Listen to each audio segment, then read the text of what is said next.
अगले साल पेश होने वाले आम बजट को लेकर केंद्रीय वित्त मंत्रालय की तरफ से तैयारियां शुरू कर दी गई है। आज दिल्ली में प्री बजट बैठक देखने को मिलती हुई नजर आई, जिसमें केंद्रीय वित्त मंत्री निर्मला सीतारमण ने राज्यों के वित्त मंत्रियों के साथ बैठक की। इस बैठक की बात करें तो अलग अलग राज्यों की तरफ से केंद्रीय योजनाएं जो राज्यों में चल रही हैं उसके लिए आर्थिक सहायता बढ़ाने को लेकर बात रखी। इसके साथ साथ सेस से होने वाली कमाई का हिस्सा भी राज्यों को दिया जाए, इसको लेकर भी अलग अलग राज्यों के मुख्यमंत्रियों की तरफ से इस बैठक में बात रखी गई। वहीं सूत्रों के हवाले से जो जानकारी इस बैठक से निकलकर सामने आई, जो पुरानी पेंशन योजना अलग अलग राज्यों ने एक बार फिर से लागू करने की बात कर दी है, उसका बचा हुआ पैसा राज्यों को दिया जाए, ये बात भी इस बैठक में उठती हुई नजर आई। इसके अलावा बात करें तो जीएसटी कंपनसेशन और जीएसटी की जो दरों हैं उसमें समीक्षा कहीं ना कहीं की जाए, इसको लेकर भी अलग अलग राज्यों की तरफ से जो बात थी इस प्री बजट बैठक में रखी गई।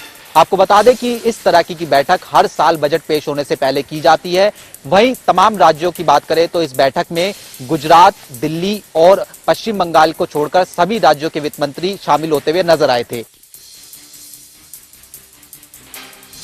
रोहतक जिले के बलियाना गांव के खेतों में आज 2 शव मिलने से गांव में सनसनी फैल गई। हालांकि आसपास से ग्रामीण इकट्ठा हुए और पुलिस को सूचना दी गई। आईएमटी थाना पुलिस मौके पर पहुंची और जांच में जुट गई है। पुलिस का मानना है कि दोनों ही शव बलियाना गांव के हैं और एक की पहचान बलियाना गांव की राजबाला के रूप में हुई है और दूसरा बहिला का बेटा बताया जा रहा है, जो 22 वर्षीय प्रशांत के रूप में हुई है। हालांकि दोनों माँ बेटे की हत्या किस कारण की गई है, पुलिस जांच में जुटी हुई है। पुलिस ने एफएसएल की टीम को मौके पर बुलाया गया है और पुलिस ने देखा कि दोनों शवों के पास एक जहरीली दवाई की डिब्बी पड़ी हुई है। हालांकि दोनों ही शवों के शरीर पर किसी प्रकार के चोट के निशान नहीं है, लेकिन पुलिस दोनों ही मामलों को हत्या और आत्महत्या का रूप दे रही है। पुलिस का मानना है कि जल्द ही इस मामले का खुलासा होगा।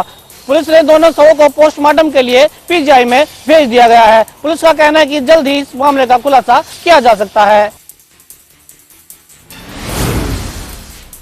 अभी हम मौजूद हैं दुलेड़ा में, जहां पर बीती रात एक आवारा कुत्तों के झुंड ने 2-3 वर्षीय बेटी को नोच कर मार डाला। हम आपको यहाँ में सीधी तस्वीरें दिखा रहे हैं कि यहाँ पे जो झुग्गी झोंपड़ियों में लोग रहते हैं, यहाँ पर अचानक रात को एक आवारा कुत्तों का झुंड यहाँ पर पहुँचा और उन्होंने यहाँ पर इस आंगन में खेल रही 3 वर्षीय बच्ची को जो है उठाकर ले गया और इतनी तरह से नोचा कि बेटी की मौके पर ही मौत हो गई। हम आपको बता सकते हैं कि यहाँ से जो आवारा कुत्तों का झुंड जो है यहाँ से सीधा ऊपर आया और यहाँ जो बच्ची जो 2-3 वर्षीय थी वो खेल रही थी और उसके अचानक जो है कुत्तों ने उस पर हमला कर दिया और इतनी तरह से लहूलुहान किया कि बेटी की जो मौके पर ही मौत हो गई। अभी देखें, अब यहाँ पे जो कुछ लोग हैं, ये हमारे साथ जो बेटी जो रात को यहाँ पे कुत्तों ने नोच कर उसको मार डाला था, उनकी दादी से बातचीत हुई। वे काफ़ी विलाप कर रहे हैं और मांग कर रहे हैं कि आवारा कुत्तों पर जो है प्रशासन को लगाम लगानी चाहिए ताकि जो इस तरह की अनहोनी दोबारा ना घटे। बिलासपुर में देर रात एक बस बिलासपुर के सागरबी होटल के पास सड़क के बीचों बीच पलट गई, जिसमें 45 पर्यटक सवार थे, जिनमें से 18 लोग घायल हुए हैं, जिन्हें क्षेत्रीय अस्पताल बिलासपुर 108 की सहायता से पहुंचाया गया, जहां पर उनका उपचार चला हुआ है। वहीं पर 3 लोगों की नाजुक हालत को देखते हुए आईजीएमसी शिमला रेफर किया गया है।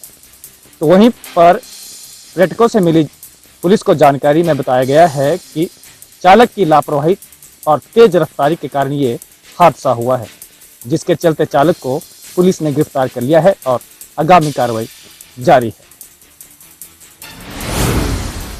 गुरुग्राम के सदर बाजार में ज्वेलरी की शॉप पर महिलाओं ने जो है हाथ साफ कर दिया। ये पूरी वारदात सीसीटीवी में कैद हो गई। जब शोरूम पर सेल्स गर्ल जो है उनको गहने दिखा रही थी तो उसी वक्त 2 सोने की जो चूड़ियां हैं वहां पर बैठी महिलाएं जो देख रही थी, उन्होंने अपने बैग में डाल ली और सेल्स गर्ल का ध्यान भटकाने के लिए कभी उनसे पानी के लिए कह रही तो कभी चाय के लिए। तो ऐसे में जब इस पूरी वारदात ये सीसीटीवी में कैद हो गई और वहां से कोई भी सामान जो है महिलाओं ने नहीं खरीदा, उसके बाद जो है दुकानदार को शक हुआ, जिसके बाद सीसीटीवी जो है देखा गया।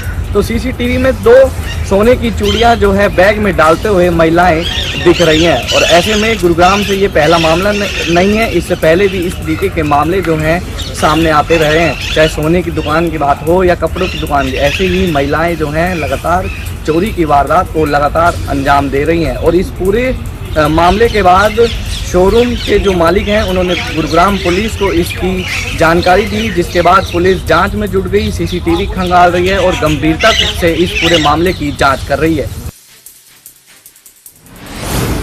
पराली का नाम आते ही जहन में एक सवाल उठता है कि पराली के जलाने से पर्यावरण दूषित होता है, जिससे लोगों को सांस लेने में भी काफी दिक्कत होती है।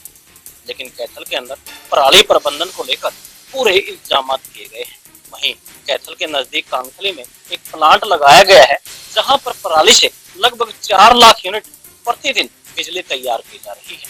इस कारखाने के लगने से जहां लोगों को रोजगार मिल रहा है, वहीं पर्यावरण के प्रदूषण होने में भी निजात मिल रही है, क्योंकि पराली की आगजनी की घटनाओं में काफी कमी आई है। इसका श्रेय सरकार और प्रशासन को माना जा रहा है, क्योंकि प्रशासन की पहल के बाद कांखली में एक फैक्ट्री लगाई गई है, जहां पर पराली प्रबंधन का एक अजीब इत्तेफाक देखने को मिल रहा है, जहां पर पराली प्रबंधन से बिजली तैयार की जा रही है, जहां एक और इससे लोगों को प्रदूषण से निजात मिल रही है, वहीं इलाके के लोगों को रोजगार भी मुहैया करवाया जा रहा है।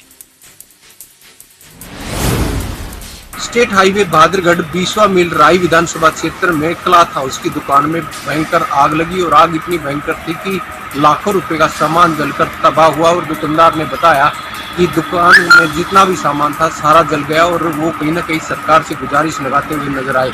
और उन्होंने कहा कि जो दुकान पर मजदूर थे और मजदूर थे जो रोजी रोटी कमाते थे, उनकी तो रोटी खत्म हुई है, मेरी भी साथ में खत्म हो गई। इसलिए सरकार से कहीं ना कहीं गुजारिश करते हुए कि मदद की गुहार करते हुए नजर आए, क्योंकि राई विधानसभा क्षेत्र में क्लॉथ हाउस की दुकान थी और लाखों रुपए का सामान जलकर तबाह हो चुका है। कनीना में श्री कृष्ण गौशाला के पास रेल की चपेट में आने से एक व्यक्ति की हुई मौत। सूचना मिलने पर रेलवे पुलिस मौके पर पहुंची तथा कार्रवाई में जुटी। मृतक की पहचान वीरेंद्र कनीना निवासी बताई जाती है। रेलवे पुलिस इंचार्ज सतपाल का कहना है कि परिजनों के मुताबिक वीरेंद्र सिंह को कम सुनाई देता था, जिसके चलते यह घटना घटी है। उम्र की कीमत होने को 11 नवंबर को एक मामला दर्ज कराया, जिसमें उसने 3 युवकों के खिलाफ गलत इरादे से उसे छेड़छाड़ का मामला दर्ज कराया। उसके एक पीड़ित का कहना है कि उनसे जब माफी मांगी गई तो उन्होंने माफ करने की बजाय उससे 3 लाख की मांग की।